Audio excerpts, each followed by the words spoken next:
सुर्खियों पर हैं। वहीं बात करें केंद्रीय गृह मंत्री अमित शाह के दौरे को लेकर, तो नक्सलवाद को देखते हुए केंद्रीय गृह मंत्री का दौरा काफी अहम माना जा रहा है, क्योंकि इस दौरान वे नक्सल गतिविधियों पर चर्चा कर सकते हैं। इसके अलावा कई ऐसी जो विषय हैं उन पर चर्चा कर सकते हैं। अब रुक करेंगे राजधानी भोपाल का, जहां से हमारे सहयोगी गब्बर सिंह ठाकुर जुड़ चुके हैं।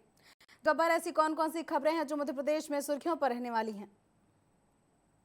जी कमलेश्वरी, देखिए आपको बता दें कि सबसे पहले मुख्यमंत्री डॉक्टर मोहन यादव की बात करें तो सबसे बड़ी जी। खबर ये है कि मुख्यमंत्री डॉक्टर मोहन यादव ने हाल ही में अभी 19 जगह पर जो धार्मिक स्थल है वहां पर शराबबंदी की घोषणा की थी कि उन मध्य प्रदेश के उन 19 जगह पर शराबबंदी की जाएगी जो धार्मिक स्थल हैं। कुल मिलाकर के जो पूरा क्षेत्र धार्मिक स्थल है, फिर चाहे वह खंडवा हो, ओमकारेश्वर हो, उज्जैन हो, इंदौर हो, तो ये जो कहा जाए कि ये जो धार्मिक स्थल है उस स्थल पर उस शहर की परिधि में कहीं भी कोई शराब की दुकान नहीं रहेगी, रेस्टोरेंट नहीं रहेंगे, ऐसे जो शराब परोसते हैं या कहें कि जो बार होते हैं वह नहीं रहेंगे। इन पर पूर्ण तरीके से पाबंदी लगाई गई है और इसी को लेकर के आज मुख्यमंत्री डॉक्टर मोहन यादव का जो कि धन्यवाद कार्यक्रम है वो आज दतिया में है।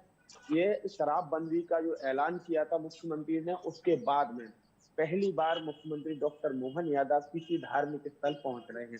दतिया में पीताम्बरा माई के दर्शन करेंगे मुख्यमंत्री और उसके बाद में फिर जो स्टेडियम ग्राउंड है वहां पर जो धन्यवाद कार्यक्रम है उसमें शामिल होंगे। जी। मुख्यमंत्री के लिए धन्यवाद दिया जा रहा है कि जो धार्मिक स्थल है जैसे पीताम्बरा माई है जो दतिया की, वो एक धार्मिक स्थल है। आपका मैहर है वह धार्मिक स्थल है, खंडवा धार्मिक स्थल है, उज्जैन धार्मिक स्थल है।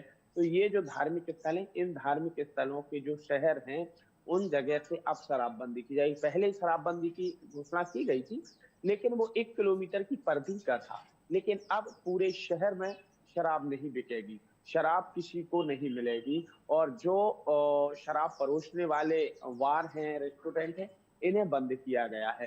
तो ये एक बड़ा कार्यक्रम है और बड़ा काम मुख्यमंत्री डॉक्टर मोहन यादव सरकार ने किया है। वहीं दूसरी तरफ आपको बता दें 11 तारीख को अशोकनगर प्रधानमंत्री नरेंद्र मोदी का दौरा तय किया गया है, तो उसकी तैयारियों का जायजा भी लेंगे। आपको बता दें कि प्रधानमंत्री नरेंद्र मोदी अशोकनगर जिले में आ रहे हैं और जी। उसी के साथ में जो आनंद ट्रस्ट धाम है, जहां पर एक बड़ी हॉस्पिटल भी है, वो ट्रस्ट की हॉस्पिटल है, तो यहाँ पर आनंद धाम भी प्रधानमंत्री नरेंद्र मोदी पहुंचेंगे। तो इनके दौरे को लेकर के पूरी तैयारियों का मुख्यमंत्री डॉक्टर मोहन यादव जायजा लेंगे।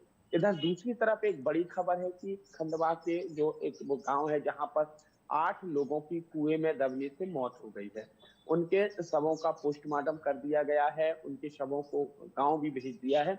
इधर सरकार ने भी दुख जताया है और 4-4 लाख रुपए की सहायता राशि देने का ऐलान किया है। इधर दूसरी तरफ विपक्ष ने भी सवाल खड़े किए हैं सरकार पर, जी। साथ ही परिवार के साथ होने की बात कही है जीतू पटवारी ने, लेकिन ये कहा है कि सरकार ऐसी घटनाओं पर विचार करे और इस तरह से अब पुनर्वृत्ति न हो। दूसरी एक और बड़ी खबर है मौसम को लेकर के कि मौसम का जो मिजाज है वो बदला हुआ नजर आ रहा है करीबन 3 दिन से, और ऐसे में कई जिले हैं, कई ग्रामीण इलाके हैं जहां पर किसानों के लिए मौसम की मार झेलना पड़ रही है। अभी एक दिन पहले यानी परसों कहा जाए कि ओले की बारिश हुई थी और पानी के साथ साथ में जिसमें किसानों की जो फसल है वो कई जगह चौपट हुई थी। आज भी अनुमान लगाया जा रहा है कि करीब 40 शहर ऐसे हैं, 40 जगह हैं जहां पर मध्य प्रदेश के 40 जिलों में बारिश हो सकती है, आंधी तूफान आ सकता है, ओलावृष्टि भी हो सकती है। ये मौसम विभाग की तरफ से चेतावनी दी गई। हालांकि ये अलग बात है कि देखना है कि कितने में ओलावृष्टि होती है, बारिश होती है, आंधी तूफान आता है या नहीं, लेकिन अगर ऐसा होता है तो जी। फिर किसानों के लिए डबल मार पड़ने वाली है, क्योंकि उनकी जो फसल है वह फसल कहीं खेतों में खड़ी हुई है, गेहूं की विशेष तौर से, क्योंकि जो चना मसूर हैं वो तो लगभग लगभग गहाए जा चुके हैं, लेकिन जो गेहूं की फसल है वो कई जगह किसानों की खेत में खड़ी हुई है, कटाई चल रही है, कई किसानों की खेत में पड़ी हुई है फसल। तो ऐसे में अगर ओलावृष्टि होती है, बारिश होती है, आंधी तूफान आता है, तो स्वाभाविक है किसानों के लिए बड़ा घाटे का सौदा रहेगा और ये आसमानी मार से किसानों के लिए बड़ा झटका लगने वाला है। जी कमलेश्वरी। जी बिल्कुल, अगर ऐसा होता है तो किसानों को काफ़ी ज़्यादा नुकसान उठाना पड़ सकता है। फिलहाल तमाम जानकारियों के लिए आपका धन्यवाद गब्बर।